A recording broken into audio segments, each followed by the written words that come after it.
परभनी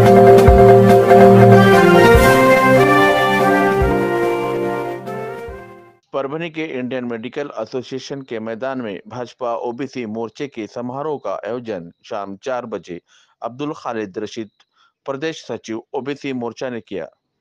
इसकी अध्यक्षता प्रदेश अध्यक्ष ओबीसी मोर्चा संजय गाते ने की। इस कार्यक्रम में भाजपा नेते विजयराव वरपुड़कर, अल्पसंख्याक प्रदेशाध्यक्ष एजाज देशमुख, आनंद भरोसे, प्रमोद वाकोड़कर, अध्यक्ष उद्योग महानगर जिलाध्यक्ष राजेश देशमुख आदि उपस्थित थे। इसके बाद पत्रकार परिषद का आयोजन किया गया। उसमें ओबीसी प्रदेशाध्यक्ष संजय गाते ने अपने भाषण में कहा कि भारतीय जनता पार्टी सभी समाज को इंसाफ दिलाने का काम करती है। हमारा नारा है कि सबका साथ और सबका विकास। उन्होंने मोदी की योजनाओं को गिनाने का काम किया और मुस्लिम समाज को भाजपा के साथ आने के लिए कहा। इस पत्रकार परिषद में विजयराव वरपुड़कर, एजाज देशमुख, प्रमोद वाकोड़कर, आयोजक अब्दुल खालिद रशीद आदि उपस्थित थे। मोदी साहेब जेव्हा शपथ घेतली तेव्हा त्यांनी सांगितलं की मला माझ्या देशामध्ये सगळ्यात पहिले शौचालय बनवायचं आणि नंतर लोक म्हणतात की ते मंदिर बनवणार नाही, मी शौचालय बनवणार। आणि 2014 एक 350 ते 360-70 जाती आपल्या ओबीसीच्या आहेत। पण आज भावनिक खरं ओबीसी मध्ये मुस्लिम समाज ओबीसीत येतो आणि त्याची जाणीव आपल्या समाजाला करून दिली।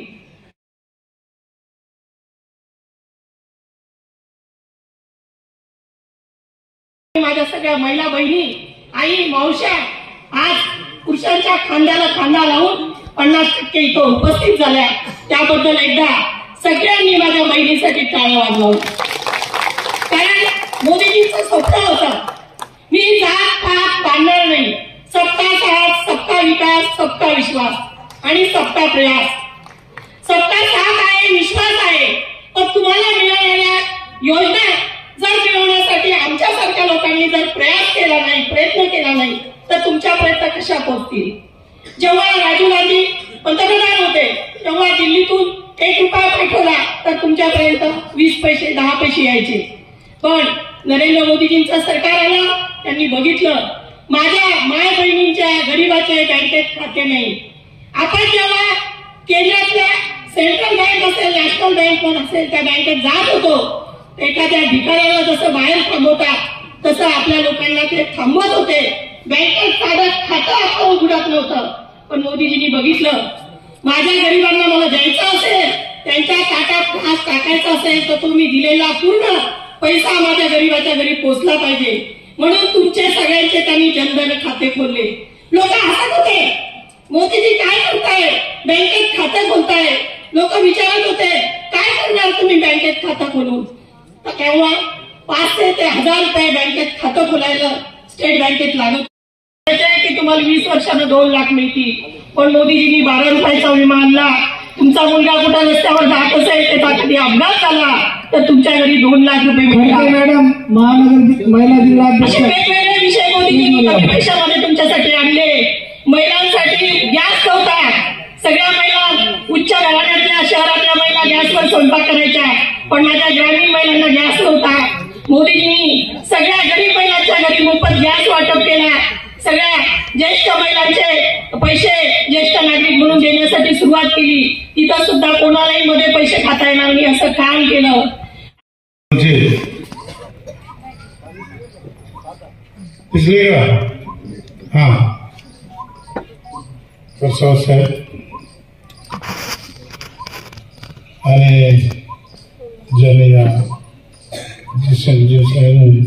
ये सरकार अच्छे से कार्यक्रम का आयोजन किया। ऐसे मेरे मित्र खड़े थे जो आज के यहाँ के प्रिंस बने। और इस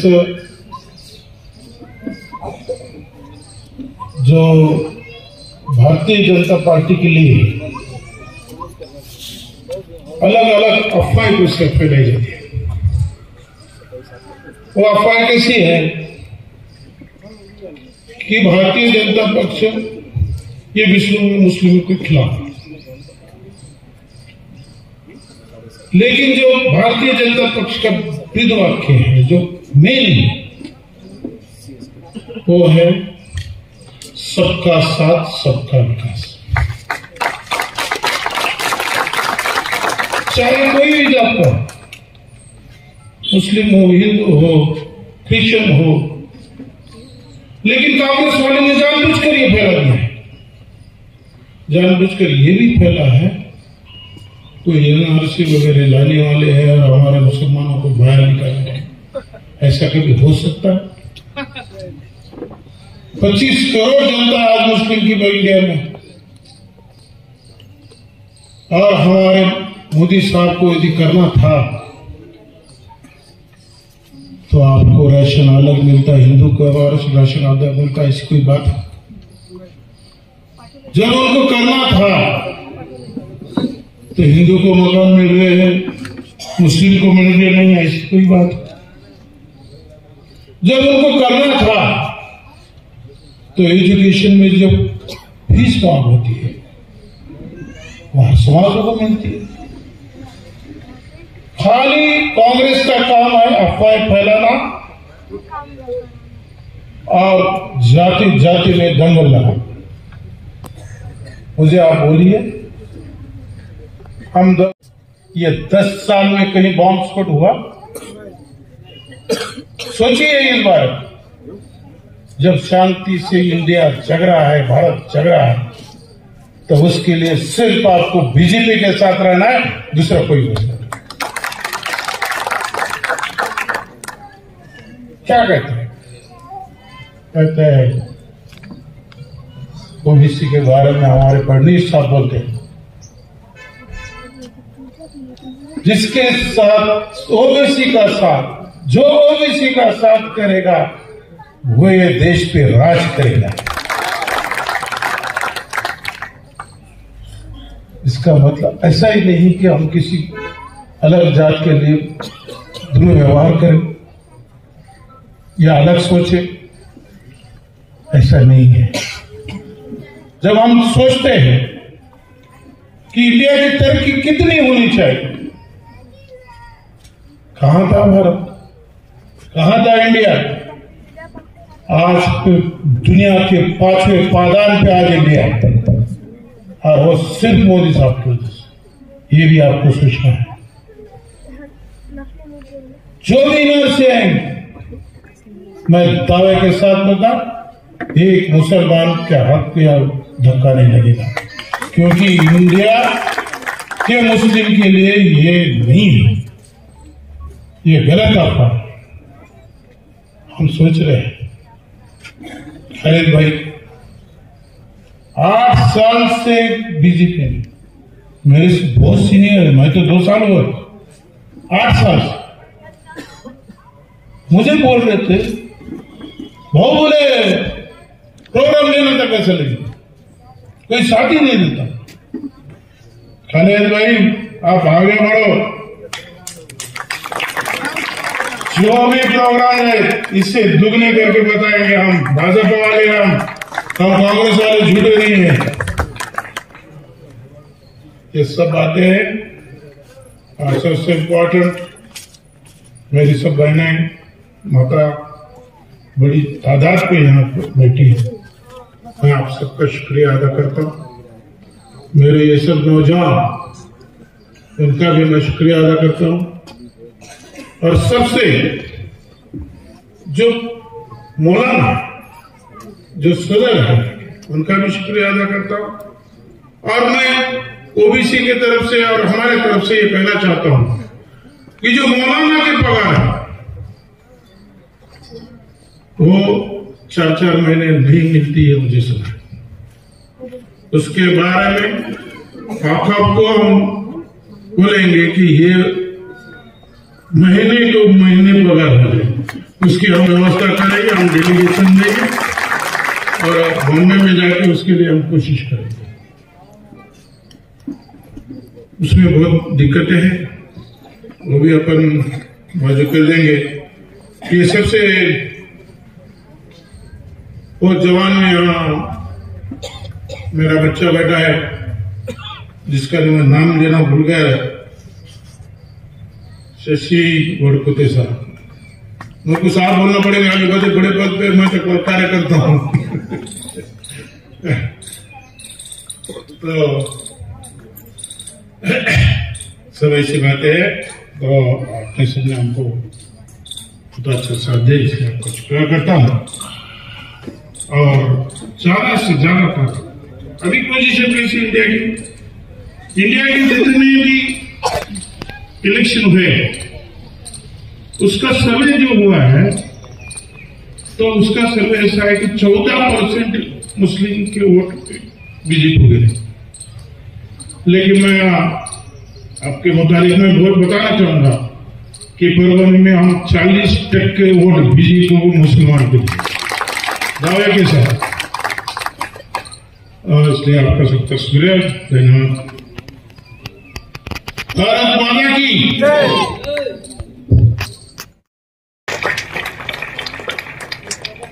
आज वो दिन पूरी तरह आ गया वरपुड़कर साहब, ऐसा मुझे लग रहा। और जितनी भी चालाकी करने की थी कांग्रेस और उनके मित्र पक्षों को, वो चालाकी कुछ सफल होते हुए दिख नहीं रही। क्योंकि 2014 में नरेंद्र भाई मोदी ने एक नारा दिया, एक संकल्प किया। वो कांग्रेस के इंदिरा गांधी जैसा नारा नहीं था, गरीबी हटाओ। गरीबी तो हटी नहीं, पर कांग्रेस नेताओं की उस समय गरीबी हट गई, परंतु देश की गरीबी कुछ हटी नहीं। हमारे नरेंद्र भाई मोदी जी ने नारा दिया था सबका साथ सबका विकास। और सबका साथ सबका विकास ये नारा नहीं था, ये संकल्प था, जो हमको अभी 10 साल में पूरा होते हुए दिख रहा है। जब 2014 में नरेंद्र भाई मोदी की सरकार इस देश में आई, तो 42% घरों में सिर्फ शौचालय थे, संडास की सुविधा थी। नरेंद्र भाई मोदी ने ऐसा नहीं सोचा कि मुस्लिम के घरों में नहीं है, हिंदुओं के घरों में है, हिंदुओं को दे देते, मुसलमानों को नहीं दिए तो चलेगा। उन्होंने शौचालय की स्कीम शुरू किए। इनके घर में शौचालय नहीं है, उन सबको शौचालय दिया जाए, और उनको नाम भी बड़े इज्जत से दिया गया और उसे इज्जत घर कहा गया।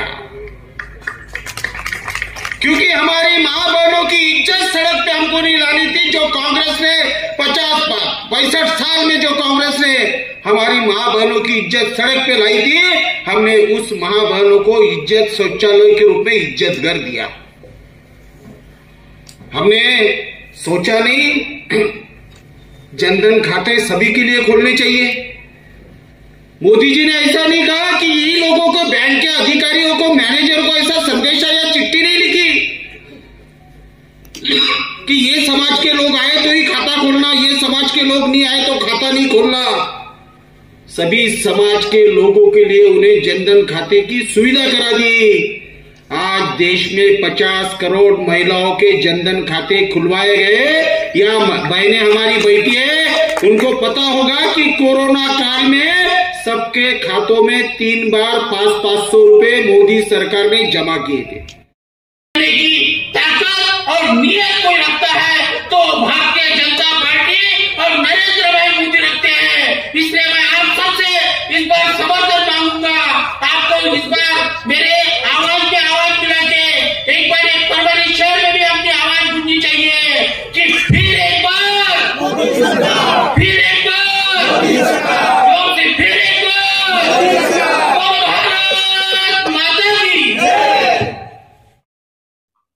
याच्यामध्ये विषय असा आहे, तो साधारणपणे मला असं वाटते 19 पर्यंत होता, परंतु 19 नंतर या देशामधल्या जेवढ्याही विधानसभेच्या, स्थानिक स्वराज्य संस्थेच्या ज्या काही निवडणुका झाल्या, त्यामध्ये मोठ्या प्रमाणात मुस्लिम समाजाचं मतदान हे भारतीय जनता पक्षाला मिळत आहे।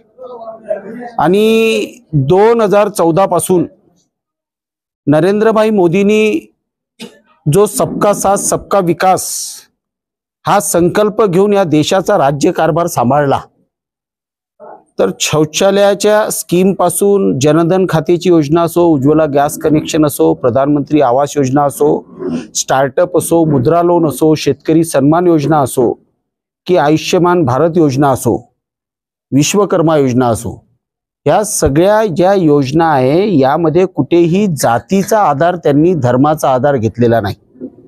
जो आर्थिकदृष्ट्या कमजोर आहे, समजा प्रधानमंत्री आवास योजनेमध्ये एखाद्या आदिवासीची झोपडी असेल, त्याला घराची आवश्यकता असेल तर त्याला ती भेटली पाहिजे, फक्त त्याला उत्पन्नाची अट म्हटलेली आहे. त्यामुळे जातीचा धर्माचा कुठेही आधार नाही आहे, हे सुद्धा मुस्लिम समाजाच्या लक्षात आलेलं आहे. आणि मुस्लिम समाजाचे लाभार्थी सुद्धा मोठ्या प्रमाणामध्ये या योजनेपासून झालेले आहे.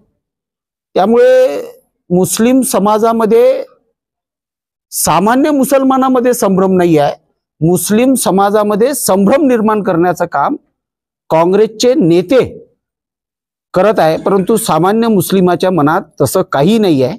त्यालाही असं वाटते की तिसऱ्यांदा परत एकदा मोदी सरकार या देशामध्ये यावं. मराठा समाजाला रिझर्वेशन दिल्या, मुस्लिम समाजाला 5% देणार होते, त्याच्या धर्माच्या आधारावर आरक्षणाची सोय आपल्या राज्यघटनेत नाहीये.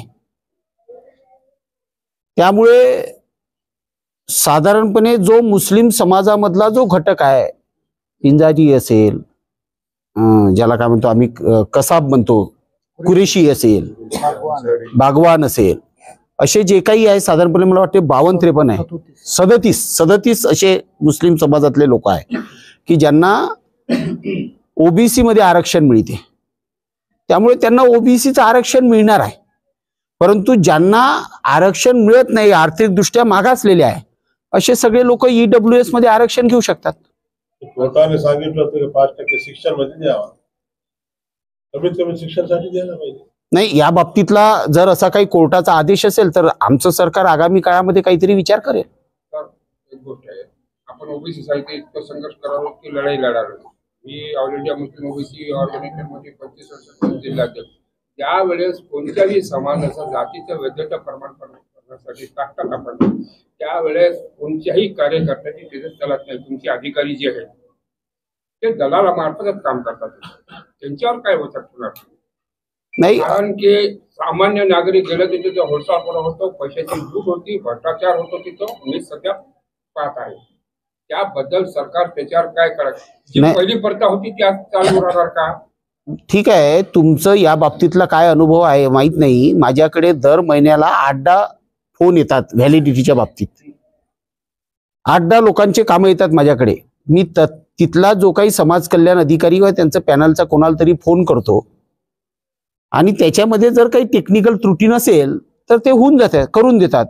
1 मिनिट, तुम्हाला जर असा काही कुठला अधिकाऱ्याबद्दल काही विषय असेल तर तुम्ही मला त्याचं नाव आणि तो कोणत्या जिल्ह्यात आहे आणि कोणत्या व्यक्तीचं अडलेलं आहे, मी माझे हे पत्रकार परिषद झाली की नंबर देतो. या सगळ्या विषयामध्ये जिथे जिथे अडचण आली, मी 24 तास माझा फोन सुरू असते, तुम्ही मला फोन करा, मी त्या विषयातलं तुम्हाला सहकार्य करेन. एनआरसी ही पर्टिक्युलर काय काय कागदावर अवलंबून? नाही, त्याला काय म्हणतात ते citizen, national register of citizen असं आहे ते. त्याच्यामध्ये असं होतं की जो साधारणपणे या देशातला मूळ रहिवासी आहे त्यांच्यासाठी काहीच प्रॉब्लेम नाही आहे. परंतु जे बांगलादेशातून घुसपेटी आमच्या देशामध्ये आलेले आहे, हे काही धर्मशाळा नाही ना, धर्मशाळा नाही आहे. त्याच्यामुळे अशा लोकांसाठी तो एनआरसीचा कायदा होता. त्यामुळे या देशातला जो पूर्वीपार असलेला मुस्लिम समाज आहे त्यांच्यासाठी काहीच कुठे विषय नाही आहे. तो बांगलादेशातून येणारे मुस्लिम यांच्याविषयी ठीक आहे, बांगलादेशातून येणारे हिंदू जर भारतात येत असेल आणि आपली लोकसंख्या आपणच आपल्याच लोकांसाठी कमी पडत आहोत, अशा परिस्थितीत काय सांगणार आहे? नाही, एनआरसीचा विषय असा आहे की जो साधारणपणे मूळ इथला देशातला रहिवासी आहे त्यांच्या बाबतीतला तर नाहीच आहे ना. जो साधारणपणे फाळणीच्या वेळेस पाकिस्तानमध्ये हिंदू गेला, त्याला इथे यायचं असेल, श्रीलंका